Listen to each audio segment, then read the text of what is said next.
j'ai envie de te donner une bonne leçon, mais pas avec mes points, avec mon intellect. Et le fameux jeu, le Showbout. Bienvenue à ma critique.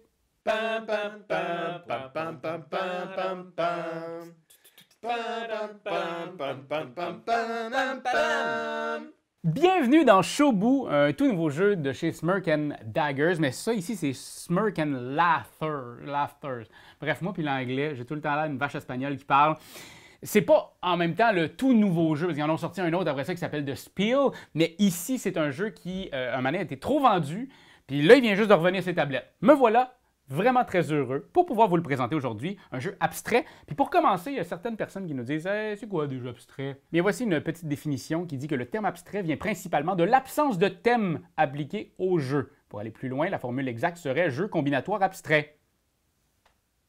C'est des gros mots pour dire un jeu qui joue à deux, qui joue avec pas de thème, des fois c'est deux équipes, et qu'il n'y a pas de hasard. Le hasard n'est pas là, ici. C'est vraiment que du mental. C'est mon mental contre ton mental. Et bienvenue dans Showbout. C'est exactement ça. Le but du jeu, vous voyez qu'il y a 4 cadrans, et c'est d'éliminer la couleur adverse d'un de ces 4 cadrans. Alors, simple de même. C'est beau que la petite corde qui est juste entre les deux. Comment ça se joue? C'est très simple. Eh bien, tu peux, à ton tour, faire un premier move. Ton premier mouvement sera un mouvement passif et ton deuxième sera agressif. Premier mouvement se joue de ton côté de la corde, le mouvement passif. Et le mouvement passif, ça le dit, c'est passif. J'ai pas le droit de kicker out une pierre de mon adversaire à mon moment passif. Non! On est ici pour se protéger. Alors, on avance de 1 à 2 dans tous les sens qu'on veut. Diagonale, mais pas en dehors parce qu'on vient de s'éliminer.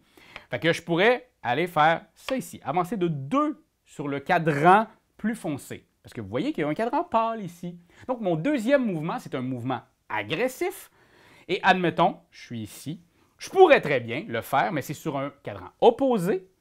Et je fais exactement le même mouvement. Ça n'a pas besoin d'être exactement la même pierre. Je pourrais avoir celle-là qui est juste ici, mais j'ai fait un mouvement de 2 en diagonale. Je ferai un mouvement de 2 en diagonale. Je donnerai cette pierre à mon adversaire pour lui dire à quel point il est minable ce tour-ci. Et on continue. C'est mon tour, c'est le tour de mon adversaire qui va faire un move passif de 1 et un move agressif, mais comme je vous dis, cadran opposé, donc il pourrait venir ici et aller juste ici se protéger. C'est ça le jeu. Jusqu'à temps qu'il reste de moins en moins de pierres et qu'on réussisse à éliminer toutes les pierres de l'adverse sur un des 4 cadrans. That's it! Les premières parties, ça va être difficile de juste rentrer qu'il y a des cadrans de 2 couleurs, que le passif, c'est de ton bord, que tu n'as pas le droit d'agresser quelqu'un et que le agressif, c'est n'importe quel autre cadran. Par contre, il faut qu'il soit de la couleur opposée. Fait que c'est beaucoup de choses à penser au début, mais vous allez voir que ce jeu-là, à contrario de les dames ou les échecs, qui, quand tu joues, tu as de moins en moins de possibilités parce que tu te fais enlever des pièces et tout, ici, lorsque, je vous le montre, lorsqu'il me reste seulement, mettons, moi je suis c'est ça, regardez, je suis le noir ici. Et là, j'ai plein de positions à aller, j'ai plein d'endroits où aller. Je suis comme maître de mon cadran. Il ne faut pas que je me trompe parce qu'une seule erreur peut me coûter la partie. Mais je peux tellement aller partout, ce qui fait en sorte que, en faisant ça ici, mouvement passif, bam, je viens de faire cela aussi. Donc, j'allais dire, ta difficulté, le fait que tu sois en difficulté dans un cadran, fait quand même en sorte que tu as plus de positions, tu es plus fort à l'attaque dans tous les autres cadrans. Donc, ça arrive souvent que je me soucie moins d'un cadran, surtout de mon côté, puis qu'après ça, je puisse l'utiliser afin d'attaquer les autres partout. Parce que là, ici, il va essayer de venir me péter, il va se concentrer là-dessus, mon adversaire, pendant que moi, je vais me concentrer sur l'arracher là. Combien de victoires j'ai? 0. Mais beaucoup de plaisir!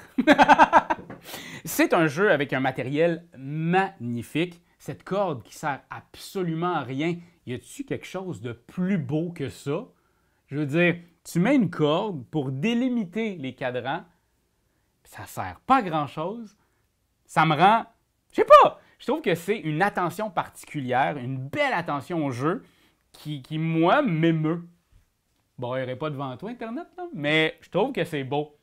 Le matériel, les cadrans sont beaux, sculptés en bois. Là, tu vas voir, ils sont salis. J'ai comme une dizaine de games. C'est parce que les noirs, là, ils tâchent.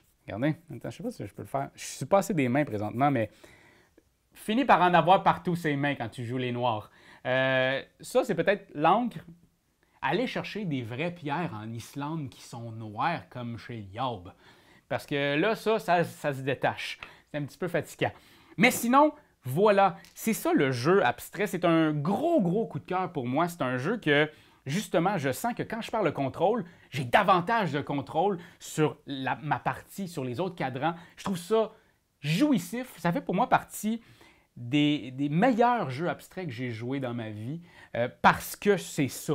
C'est parce que il y a comme une double stratégie de te laisser avoir d'un côté, attaquer de l'autre, puis en même temps, juste de mal réfléchir à un coup, ta partie est finie. Ça excuse aucun geste, le Shobu. Par contre, si vous n'avez pas un intellect et une envie de jouer à un jeu abstrait, ça ne réinvente pas la roue, là. Si déjà là, ça ne te parlait pas dans le thumbnail, ça ne te parlera pas plus dans la vidéo, achète-les pas, ça ne te parlera pas plus chez vous. Fait que vraiment, là, ce jeu-là, c'est une petite pépite, une petite merveille de placement de cerveau. T'es épuisé après après avoir fait la critique, t'es épuisé verbalement, mais après avoir joué au Shobu une fois, tu fais comme « Ouf, OK, c'était quelque chose, on en rejoue une autre. » Puis la deuxième, tu t'en vas te coucher. Puis la quatrième, tu t'en vas hiberner. Ça, c'est clair. Fait que voilà, j'espère que ça t'a donné une bonne vision de ce jeu-là. C'est un jeu, somme toute, qui tâche les doigts, mais qui tâche aussi dans l'imaginaire. Parce qu'on a envie d'en refaire et d'en reparler longtemps. Shobu! C'est toi de trouver l'épisode de jour du Popoche? Sonne la cloche! Sonne la cloche! On parle de jeu, like-nous, commande, suis-nous, ouais! Sonne la cloche! Sonne la cloche! Partage à tes amis, partage à ta mamie, Oh ouais! ouais, Sonne la cloche! Sonne la cloche! Commente en wave, fais le mon titi! Sonne la cloche! Sonne la cloche! Sonne la cloche comme quand Jésus a sonné à la porte pour aller souper chez Zachée.